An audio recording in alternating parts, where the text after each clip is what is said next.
Les cartes et toutes les informations que l'on produit lors du processus de cartographie participative ne sont pas une fin en soi. La carte est un outil d'aide à la décision, c'est un outil d'aide à la communication. Donc lorsqu'on a fini, on a aidé les communautés à produire une carte et que la carte est finie, il faut maintenant aider les communautés à revenir pour revoir si les problèmes qui se posaient au début sont restés les mêmes ou bien s'il y a eu des changements sur le problème ou s'il y a eu de nouveaux problèmes qui ont surgi. Donc on fait cette évaluation des problèmes et on a cette liste de problèmes et les détails de comment le problème se pose. Ensuite, il faut revenir pour voir quelles les stratégies auxquelles on avait pensé au début. Est-ce que ces stratégies sont encore valables? Est-ce qu'elles sont pertinentes au vu de la situation telle qu'elle se présente à la fin du processus où on a déjà les cartes?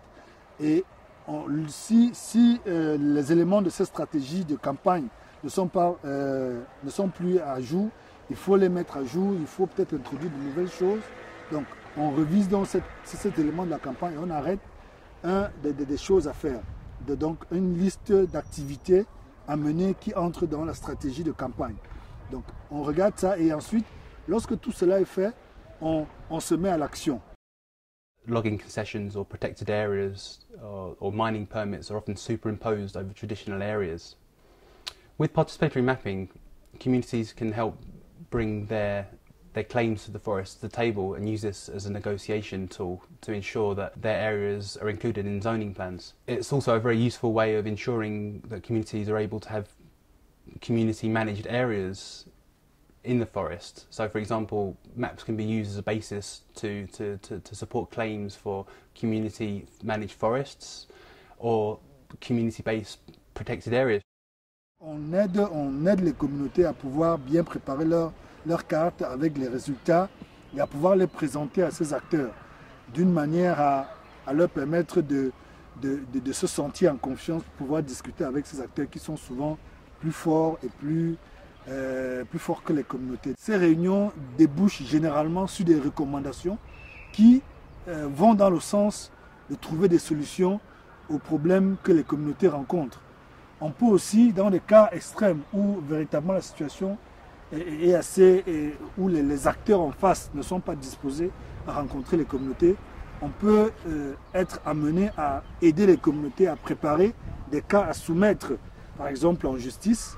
On peut être amené à aider les communautés à faire ce qu'on appelle des lettres ouvertes, dans lesquelles ils décrivent leurs problèmes et ils illustrent avec les cartes et toutes les données qui ont été collectées pendant le processus de cartographie.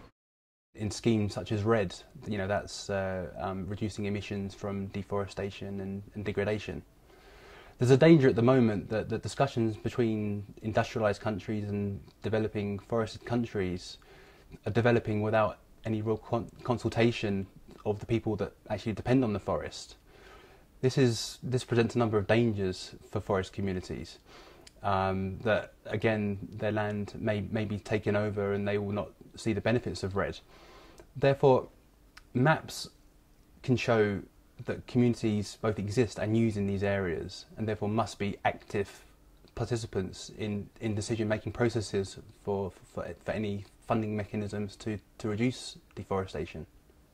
Ils peuvent aussi faire des points de presse si véritablement les acteurs en face ne sont pas disposés à les rencontrer.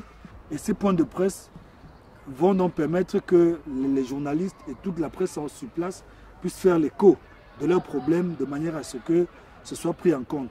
On peut faciliter les réunions entre les communautés et l'État pour permettre qu'ils puissent discuter sur la base des problèmes qui se posent, mais aussi on peut les aider à écrire aux institutions internationales qui souvent supportent ou ont donné leur accord dans la mise en œuvre de ces projets, ou alors ceux-là qui donnent l'argent pour la mise en œuvre de certains projets.